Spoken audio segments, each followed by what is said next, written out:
Bonjour à tous, moi c'est Axe et la chaîne c'est Audiorial. Il y a quelques jours, je vous parlais du MPC K37 Gen 2 et dans cette vidéo, je vous expliquais pourquoi, selon moi, cette nouvelle machine ressemblait davantage à une mise à jour matérielle qu'à une véritable nouvelle génération. Aujourd'hui, c'est au tour du MPC One Gen 2 de faire parler de lui. Et forcément, la question est exactement la même. Est-ce qu'on est face à un véritable Gen 2 ou simplement un MPC One Plus auquel Akai a greffé un processeur plus rapide et davantage de mémoire? Spoiler, la réponse risque de décevoir ceux qui attendaient une révolution. Un MPC One qui ressemble beaucoup à un MPC One. Quand on découvre les premières images et les caractéristiques qui circulent actuellement, il y a une chose qui saute immédiatement aux yeux. C'est toujours un MPC One. On retrouve le même format compact, l'écran tactile 7 pouces, les 16 pads MPC, les 4 Q-Link, les entrées et sorties habituelles, les sorties CV-Gate. Et surtout, le même workflow général.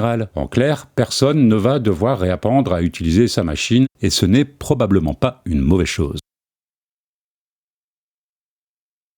Le vrai changement est sous le capot. Comme sur le K37 Gen 2, les principales évolutions se trouvent à l'intérieur. La RAM passe de 2 à 4 Go, le stockage interne grimpe à 64 Go contre 16 auparavant, soit 4 fois plus. Et surtout, la machine adopte un nouveau processeur à 8 cœurs, 4 fois plus puissant. Pour l'utilisateur, cela signifie plusieurs choses. D'abord, davantage de confort avec les plugins internes, ensuite une meilleure marge pour les futures évolutions logicielles, et enfin, davantage de sérénité pour les projets les plus lourds. Même si les limitations mémoire restent relativement rares pour beaucoup d'utilisateurs, cette évolution était attendue depuis longtemps. L'arrivée de l'USB-C. Autre nouveauté qui aligne le One Gen 2 avec le reste de la gamme, l'USB-C. Cette connexion permet au MPC d'envoyer et recevoir des données MIDI et audio vers ou depuis votre ordinateur. Le MPC fait donc office d'interface audio et MIDI dans votre stan préféré. Ce que beaucoup attendaient et qui n'est pas là. Et c'est probablement ici que le débat commence. Quand Akai a commencé à parler de Gen 2 sur certaines machines récentes, beaucoup d'utilisateurs ont imaginé une véritable évolution du workflow. Certains espéraient des pads MPCE, un séquenceur APA matériel, davantage de contrôle physique, ou tout simplement une nouvelle façon d'interagir avec la machine. Mais visiblement, ce n'est pas le cas. Le One Gen 2 ne récupère pas les pads MPCE, apparus sur d'autres modèles, et conserve donc ses pads traditionnels. Et il ne propose pas non plus de véritable séquenceur APA matériel intégré à la façade, comme sur le Live Gen 2 ou le XL. Autrement dit, le flux de travail reste strictement identique. Tu parles d'une nouvelle génération. Offre logicielle réduite. Le truc pas ouf, c'est l'offre logicielle qui se voit amputée de certains greffons présents sur Live Gen 2 et XL, puisqu'ici, on retrouve uniquement les Analog Dream, Passline, Electric, Fabric Select, Hype, Mellotron, Odyssey, Organe, Solina, TuneSynth, DrumSynth. Seuls donc le Fabric Select et l'Organe sont ajoutés, si je ne dis pas de bêtises. Alors, un vrai Gen 2 ou pas? Tout dépend finalement de la définition que l'on donne à ce terme.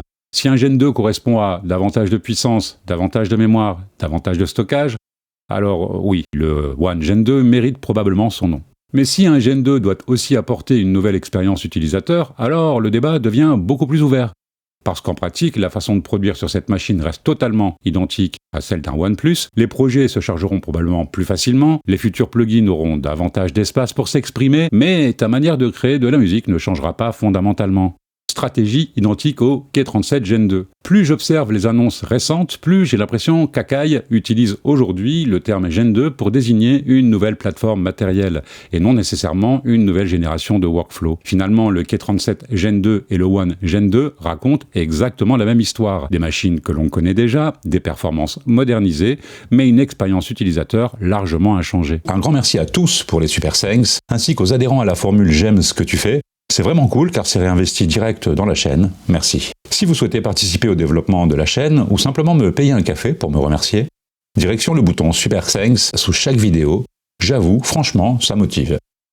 Révolution ou évolution? Alors, est-ce que ce MPC One Gen 2 est une mauvaise machine? Absolument pas. Au contraire, il corrige probablement ce qui constituait la principale faiblesse du OnePlus, une plateforme matérielle qui commence à montrer son âge. Mais est-ce une révolution? Pour moi, clairement, non. J'ai davantage l'impression de voir le MPC One que beaucoup d'entre nous auraient aimé découvrir au lancement du OnePlus. De fait, l'histoire se répète un peu ici. Concernant l'affreux bleu EDF un peu piquant, perso, ça me rebute sévère. Mais là, c'est juste une histoire de goût. Et vous, dites-moi ce que vous en pensez. Il vous plaît ce bleu Superman? Est-ce que le doublement de la RAM et l'arrivée d'une plateforme plus puissante suffisent à justifier l'appellation Gen 2? Si vous êtes arrivé jusqu'ici, mettez EDF en commentaire. Au passage, je viens de publier le 3e documentaire de la chaîne, ne le manquez pas. Voilà, on a fait le tour de cette vidéo concernant ce nouveau modèle. Comme d'habitude, j'espère que vous avez passé un bon moment. À bientôt.